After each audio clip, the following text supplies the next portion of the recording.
राष्ट्रीय शिक्षा नीति 2020 5+3+3+4 फॉर्मूला। क्या आप जानते हैं यह फॉर्मूला क्या है? क्यों पूछे जा रहे हैं इससे सबसे ज़्यादा प्रश्न? गलतियां हो रही हैं किन किन परीक्षाओं के विद्यार्थियों या अभ्यर्थियों के लिए है महत्वपूर्ण? अभी नहीं तो कब? जी हाँ साथियों, नमस्कार।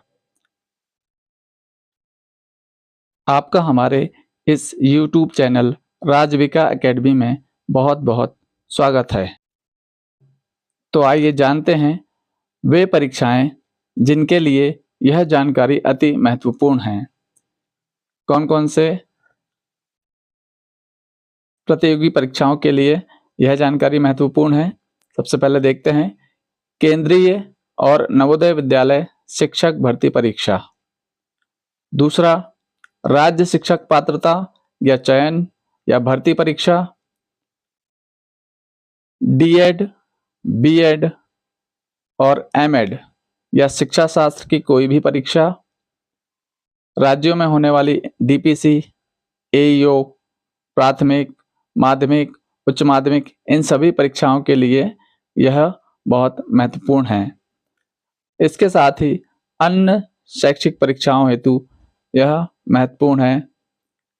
यह फॉर्मूला क्यों और कब से लागू हुआ?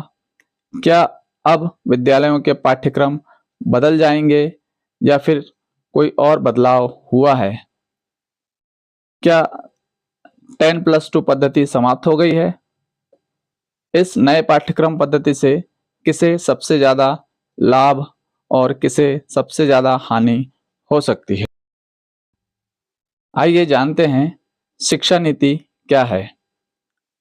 शिक्षा नीति शिक्षा की वह संगठित रूपरेखा, दिशा निर्देश और सिद्धांतों का समूह है जिसे किसी देश या राज्य की सरकार या शैक्षिक संस्थान द्वारा इस उद्देश्य से बनाया जाता है कि शिक्षा व्यवस्था किस प्रकार संचालित हो। या सरल शब्दों में कहा जाए तो शिक्षा नीति वह मार्गदर्शक दस्तावेज है जो यह तय करता है कि बच्चों को कौन सी शिक्षा किस माध्यम में, किस स्तर तक, कितनी आयु वर्ग के बच्चों को कौन सा पाठ्यक्रम और किन उद्देश्यों के साथ दी जाएगी।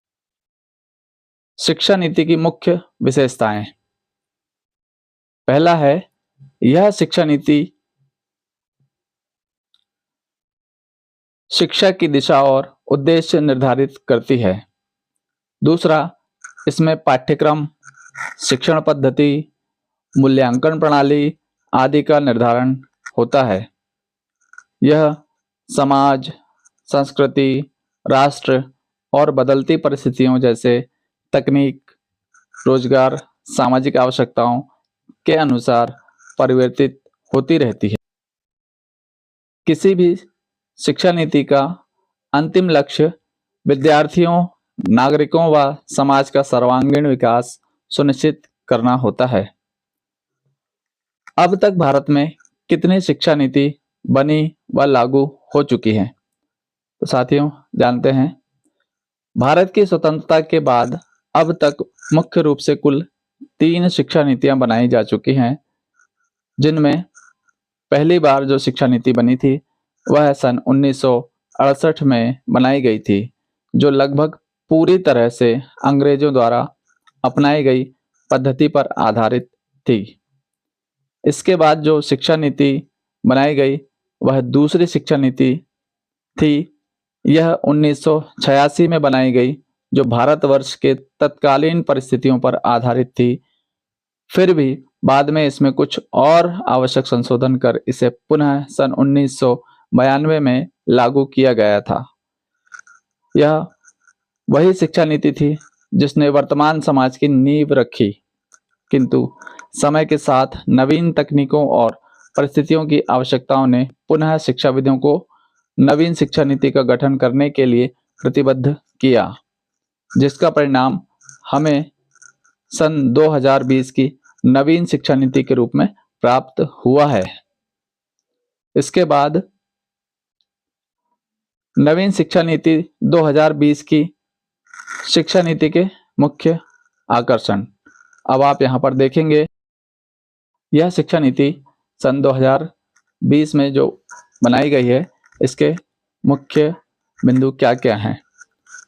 भारत में नई शिक्षा नीति सन 2020 बनकर पूरी तरह से तैयार हो चुकी है, जो भारत सरकार व विभिन्न कुछ राज्यों के शिक्षा बोर्डों द्वारा भी लागू कर दी गई है।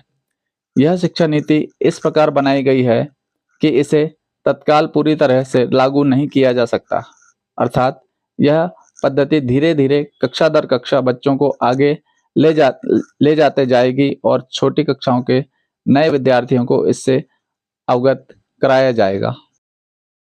अब आप सोच रहे होंगे कि जो विद्यार्थी पहले से ही पढ़ाई कर रहे हैं तो उनका क्या होगा।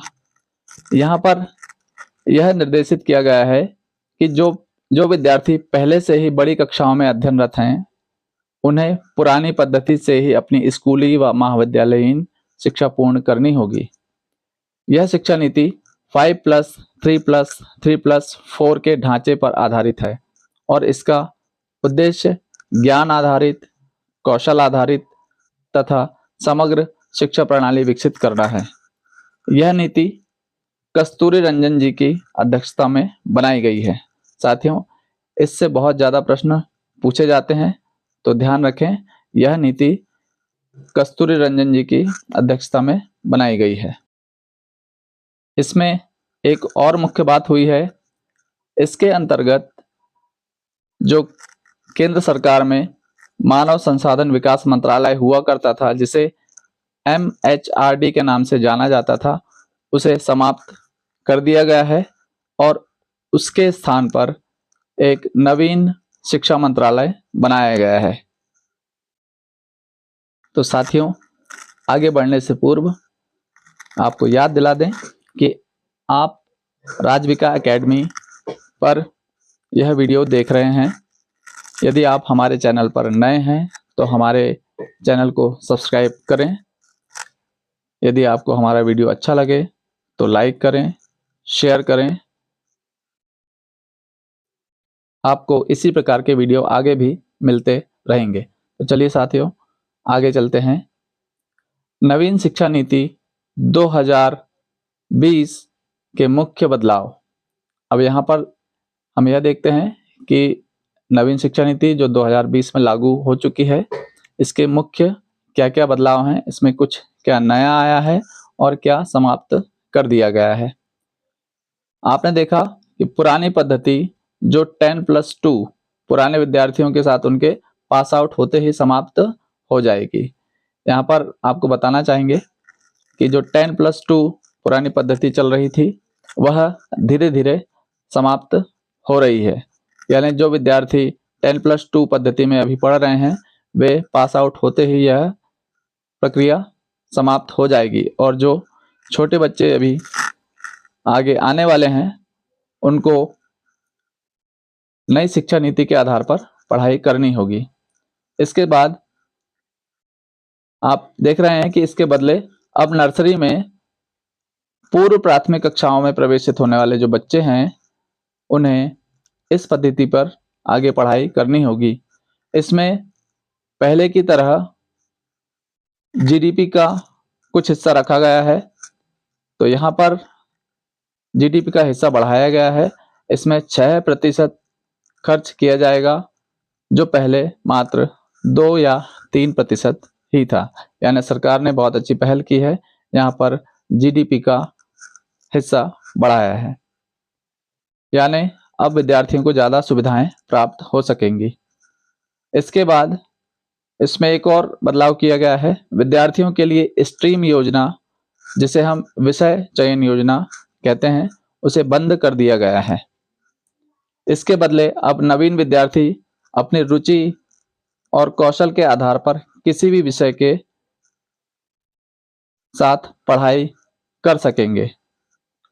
अर्थात यदि कोई छात्र चाहता है कि वह राजनीति विज्ञान के साथ वाणिज्य पढ़े या उसके साथ गणित या कंप्यूटर के साथ साथ कृषि संकाय या कोई भी विषय लेकर पढ़े, तो उसे पढ़ने दिया जाएगा।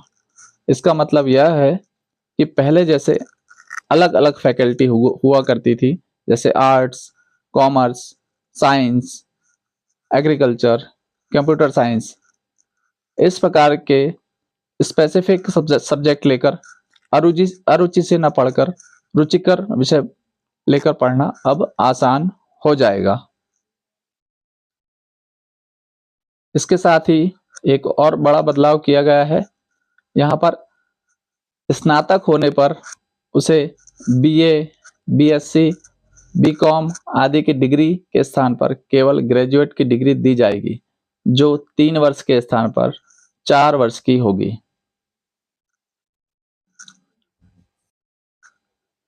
इसका तात्पर्य यह है कि कोई विद्यार्थी स्नातक में प्रवेश लेता है तो उसे अपनी 4 वर्षीय डिग्री पूरी करने के पूर्व ही उनके कौशल और परीक्षा अंकों के आधार पर सर्टिफिकेट, डिप्लोमा, डिग्री और ऑनर्स या रिसर्च की डिग्री दी जाएगी। इसका मतलब यह है कि विद्यार्थी को रोजगार के लिए पूर्व की तरह अपनी पूरी डिग्री पूर्ण करने की कोई आवश्यकता नहीं है। अर्थात पहले यदि कोई छात्र स्नातक लेवल पर अंतिम वर्ष की परीक्षा में नहीं बैठ पाता था या अनुत्तीर्ण हो जाता था तो उसकी डिग्री पूर्ण नहीं मानी जाती थी, जिससे उसके 2-3 साल खराब हो जाते थे और उसके अपूर्ण पाठ्यक्रम या डिग्री के आधार पर उसे कोई रोजगार या नौकरी भी नहीं मिलती थी। किंतु अब यह बदलाव कर दिया गया है कि अब कॉलेज में री एंट्री की सुविधा है। मान लीजिए यदि कोई विद्यार्थी कॉलेज के प्रथम वर्ष में प्रवेश लेता है और वह प्रथम वर्ष उत्तीर्ण हो जाता है तो उसे सर्टिफिकेट दिया जाएगा, यानी उसे 1 साल का पास सर्टिफिकेट कॉलेज से मिल जाएगा। इसके बाद यदि वह 2 वर्ष की पढ़ाई पूरी करने पर 2 वर्ष की पढ़ाई पूरी कर लेता है तो उसे 2 वर्ष का डिप्लोमा दिया जाएगा। इसके साथ ही यदि वह 3 वर्ष की पढ़ाई पूरी कर लेता है तो उसे स्नातक की डिग्री दे दी जाएगी और यदि वह अपनी 4 वर्ष की पूरी पढ़ाई कर लेता है तो उसे स्नातक डिग्री या रिसर्च ऑनर्स की उपाधि दी जाएगी। इसके बाद यदि विद्यार्थी को आगे की पढ़ाई जारी रखना है तो उसे मास्टर डिग्री के लिए पढ़ाई करना पड़ेगा। अब यहाँ पर मास्टर डिग्री जो होनी है वह होगी 1 साल व 2 साल की। अब आप सोच रहे होंगे मास्टर डिग्री 1 या 2 साल, तो इसका मतलब यह है कि यदि कोई छात्र स्नातक लेवल पर 3 साल की पढ़ाई पूरी करके स्नातक डिग्री लेकर पढ़ाई छोड़ देता है तो उसे मास्टर डिग्री पूरी करने के लिए 2 वर्ष का मास्टर डिग्री कोर्स पूरा करना होगा। और यदि कोई छात्र स्नातक स्तर पर 4 वर्षीय स्नातक डिग्री या रिसर्च ऑनर्स पूर्ण कर लेता है तो उसे 1 वर्ष की डिग्री पूर्ण करनी होगी। इसके साथ ही अब एमफिल की डिग्री को समाप्त कर दिया गया है, किंतु डॉक्टरेट की डिग्री चालू रहेगी जो पहले की ही तरह 4 वर्षीय प्रोग्राम, रिसर्च प्रोग्राम रहेगा। आइए अब जानते हैं 5+3+3+4 का पूरा सच क्या है। पहला बिंदु हम देखते हैं आधारभूत अवस्था। तो साथियों यह जो स्टेज है यह फाउंडेशनल स्टेज है जो 5 वर्ष की होगी। यहाँ पर प्रथम जो 3 वर्ष होंगे वह बच्चों के लिए प्री स्कूल या आंगनवाड़ी या बालवाड़ी या पूर्व प्राथमिक कक्षाओं जैसे नर्सरी, एलकेजी और यूकेजी यह रहेंगे और अगले 2 वर्ष उनके कक्षा 1 व कक्षा 2 में रहेंगे। इनका जो आयु समूह है वह 3 वर्ष से 8 वर्ष तक रहेगा। इसका उद्देश्य है मातृभाषा या स्थानीय भाषा में खेल खेल में गतिविधि आधारित कहानी, कला, क्रीड़ा के माध्यम से पढ़ाई से परिचय कराना और यह अवस्था पूर्णतः परीक्षा मुक्त होगी। इसके मुख्य उद्देश्य हैं बच्चों को पढ़ना लिखना सिखाना और संख्यात्मक ज्ञान FLN की समझ की नींव विकसित करना, जिससे बच्चों का सर्वांगीण विकास, संज्ञानात्मक विकास, भाषा, सामाजिक, भावनात्मक और शारीरिक विकास हो सके। दूसरी अवस्था है प्रारंभिक अवस्था। इसमें कुल 3 वर्ष तक बच्चा पढ़ेगा, जिसमें कक्षा 3, 4 और 5। इसका जो आयु समूह है वह 8 से 11 वर्ष है। इसमें अब बच्चे विषय पढ़ेंगे भाषा, गणित, विज्ञान, कला एवं सामाजिक विज्ञान की नींव रखना। अब इसमें जो पढ़ाई होगी वह स्थानीय भाषा में ही होगी। इसका जो तरीका होगा, खेल और गतिविधियों से धीरे धीरे औपचारिक पढ़ाई की ओर बढ़ना। यहाँ से अगली कक्षा में जाने के लिए परीक्षा प्रारंभ हो जाएगी। इसका मुख्य उद्देश्य है पढ़ाई को रोचक बनाना, तर्कशील और सृजनात्मक सोच विकसित करना। अगली अवस्था है मध्य अवस्था, जिसे मिडिल स्टेज कहेंगे, जो 3 वर्ष की होगी। इसमें कक्षा 6, 7 और 8, इसका जो आयु समूह है वो 11 से 14 वर्ष तक का है। इसमें बच्चे गणित, विज्ञान, सामाजिक विज्ञान, कला, मानविकी आदि विषयों की पढ़ाई करेंगे। कक्षा 6वीं से व्यावसायिक और इंटर्नशिप, जिसमें बढ़ई, नाई, कारीगर, सिलाई, कढ़ाई, बुनाई, IT, ब्यूटी और अंक कोडिंग इत्यादि की व्यवहारिक शिक्षा भी दी जाएगी। इसका जो मुख्य उद्देश्य है वह है आलोचनात्मक सोच या क्रिटिकल थिंकिंग विकसित करना। इसमें पढ़ाई भारतीय भाषाओं में ही होगी। व्यावसायिक शिक्षा और कौशल विकास व प्रयोग और प्रोजेक्ट आधारित पढ़ाई। तो इसमें मध्य अवस्था जो रहेगी वह 3 वर्ष की रहेगी और आखिरी की जो अवस्था है वह माध्यमिक अवस्था कहलाएगी, जिसे सेकेंडरी स्टेज कहेंगे, जो 4 वर्ष की होगी। इसमें कक्षा 9 से 12 तक के बच्चे पढ़ेंगे। आयु समूह है 14 से 18 वर्ष।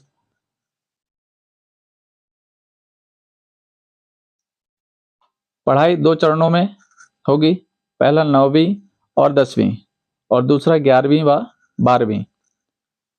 विषय, अब इसमें जो विषय होंगे वह बहुविषयक होंगे। यहाँ पर बच्चे अपनी रुचि के अनुसार विषय चुन सकते हैं। पढ़ाई हेतु विद्यार्थी भारतीय भाषाओं के साथ साथ अन्य अंतर्राष्ट्रीय भाषाओं में भी पढ़ाई कर सकेंगे। अब यहाँ पर थोड़ा सा बदलाव किया गया है।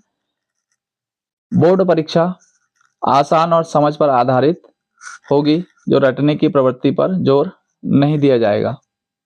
इसके मुख्य उद्देश्य हैं गहन विषय ज्ञान, भविष्य की तैयारी, जिसमें उच्च शिक्षा, कौशल और रोजगार हेतु तैयार करना है। इसके बाद सृजनात्मक और तर्कपूर्ण सोच भी विकसित करना है। तो साथियों, अब 5+3+3+4 जो कि कुल 15 वर्षों की पढ़ाई होगी, इसका सारांश जान लेते हैं। पहले 5 वर्ष प्री प्राइमरी और कक्षा 1 व 2 की पढ़ाई, जिसका आयु वर्ग है 3 से 8 वर्ष। अगली स्टेज 3 वर्ष की होगी, जो कक्षा 3 से 5 की पढ़ाई होगी। इसमें आयु वर्ग 8 से 11 वर्ष।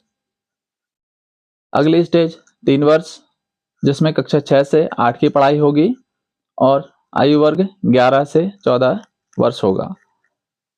और लास्ट स्टेज में 4 वर्ष की पढ़ाई होगी, जिसमें 9वीं से 12वीं की पढ़ाई बच्चे करेंगे और आयु वर्ग होगा 14 से 18 वर्ष। तो यह ढांचा बच्चों की आयु और विकास स्तर को ध्यान में रखकर बनाया गया है। तो साथियों, आपको हमारा वीडियो कैसे लगा कमेंट में जरूर बताएं। Thank you.